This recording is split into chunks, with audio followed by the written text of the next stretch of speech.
सीमा अपने कस्बे से अकेले ही शहर की तरफ नौकरी करने जाती थी। वह एक स्कूल में टीचर थी और बहुत ही लगन से काम करती थी। वह कभी भी शहर के माहौल में नहीं रही थी। इस वजह से कभी कभी वह परेशान हो जाती थी। जब वह अपने जॉब से अपने घर जाती थी तो रास्ते में एक बुढ़िया अमरूद बेचा करती थी। वह बहुत ही बूढ़ी थी। एक दिन सीमा उसके पास गई और बोली, अम्मा 1 किलो अमरूद देना।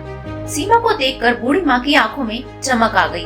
उसने 1 किलो अमरूद सीमा को दे दिए। सीमा ने अमरूद लेकर एक खाया और बोली, अम्मा आपका अमरूद मीठा नहीं है। और उसने एक अमरूद अम्मा को निकाल कर दे दिया। बूढ़ी माँ ने अमरूद खाकर कहा, मीठा तो है।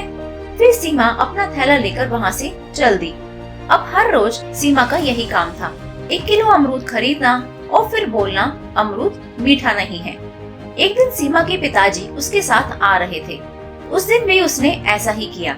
सीमा के पिताजी ने बोला, अमरूद तो मीठा है, फिर भी तुम उस बुढ़िया को क्यों परेशान कर रही थी? इस पर सीमा ने कहा, बूढ़ी अम्मा बस अपना अमरूद बेचती है, वह खुद नहीं खाती है।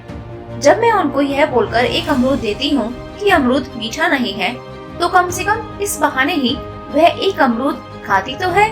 सीमा के पापा बहुत खुश हुए और बोले, बेटा तुम तो बहुत ही अच्छा काम कर रही हो।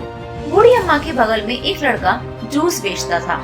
एक दिन वह आया और बोला, अम्मा ये क्या, आप हर रोज एक अमरूद उस लड़के को फालतू में दे देती हो। इस पर अम्मा ने कहा, बेटा वह हर रोज मेरे अमरूद को बुरा बोलकर एक अमरूद मुझको दे देती है। उसको पता है कि मैं अपना अमरूद खाती नहीं हूँ, इसलिए मैं उसको एक अमरूद फालतू में दे देती हूँ। वह लड़की बहुत ही प्यारी है। अम्मा की यह बात सुनकर जूस वाला लड़का सोच में पड़ गया।